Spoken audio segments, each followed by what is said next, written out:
बड़ी खबर आ रही है। लालू परिवार में कलह पर सूत्रों के हवाले से हार की जिम्मेदारी रोहिणी पर डाल रहे थे तेजस्वी। सूत्रों के हवाले से बड़ी खबर आ रही है, तेजस्वी और रोहिणी के बीच तीखी बहस हुई थी। रोहिणी को प्रचार में कुछ जगहों पर ही भेजा गया था।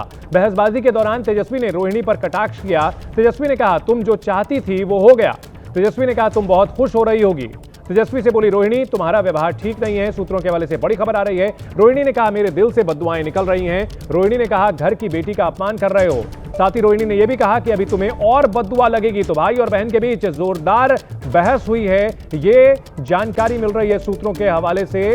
और हार का ठीकरा बहन रोहिणी पर फोड़ रहे थे तेजस्वी यादव, ये जानकारी मिल रही है। और वो कह रहे थे कि तुम जो चाहती थी वो हो ही गया, बहुत खुश हो रही होगी। और रोहिणी ने इस पर जवाब दिया कि तुम्हारा व्यवहार ठीक नहीं है, मेरे दिल से बद्दुआएं निकल रही हैं। कल इस पूरे मामले में हमारे वरिष्ठ सहयोगी आशीष सिंह हमारे साथ जुड़ चुके हैं। आशीष, यहां जो बातचीत की बात निकल कर आ रही है सूत्रों के हवाले से, निश्चित तौर पर जो बातें कही थी कल रोहिणी ने अपने पोस्ट के जरिए और बाद में ये उसी की डिटेलिंग आ रही है। ऐसे में ये लग रहा है कि बहुत ये अगली फाइट हो चुकी है। जी हाँ, बिल्कुल ठीक कह रहे हैं। दो बार आप याद करिए, इस चुनाव प्रचार के दौरान रोहिणी सिंगापुर से आई और अब उन पर ब्लेम जो हमें सोर्सेज बता रहे हैं शिफ्ट किया जा रहा था कि चुनाव में जो हार हुई है वो रोहिणी तुम्हारी वजह से हुई है।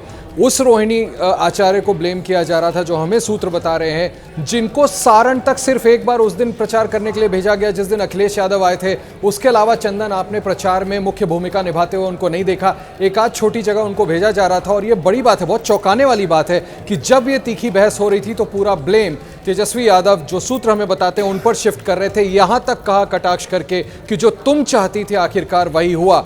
रोहिणी ऐसा क्यों चाहेंगी, क्या चाहेंगी, इसके बारे में तो तेजस्वी यादव ही प्रकाश डाल सकते हैं। इसके बाद जब ये बात बढ़ी तब रोहिणी ने, जो हमें सूत्रों से जानकारी मिल रही है, उन्होंने कहा कि तुम ये सब बात करके, इस तरह का व्यवहार करके मेरा दिल दुखा रहे हो। मेरे दिल से तुम्हारे लिए बद्दुआएं निकली। जिस तरह का व्यवहार तुम माँ पापा के सामने मेरे साथ कर रहे हो। फिर से मैं दोहरा दूं कि पूरा का पूरा ब्लेम शिफ्ट करने की कोशिश थी कि जो उनके रणनीतिकार हैं संजय यादव, ये तमाम जो लोग टीम में लगे हुए थे इस इलेक्शन कैंपेन में, उनकी वजह से नहीं, रोहिणी आचार्य की वजह से हार हुई। जब ये तीखी बहस हुई तब रोहिणी आचार्य बड़ी दुखी होकर के उन्होंने भारी मन से ये कहा कि जिस तरह से व्यवहार तुम मुझसे कर रहे हो। एक छोटा सा सवाल इसमें मैं ये जोड़ना चाहूंगा, आखिर ये विवाद हो क्यों रहा है भाई बहन के बीच?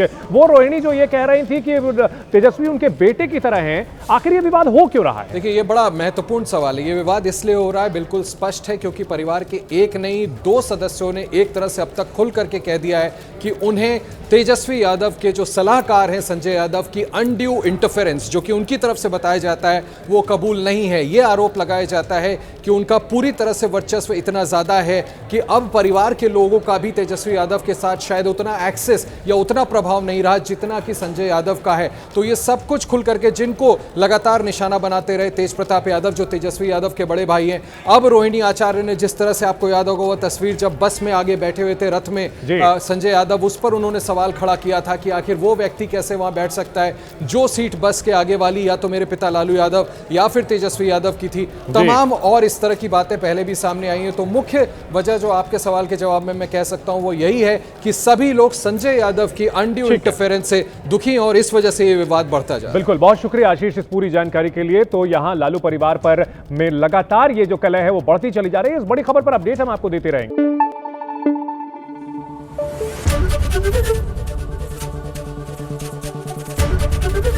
एबीपी न्यूज आपको रखे आगे।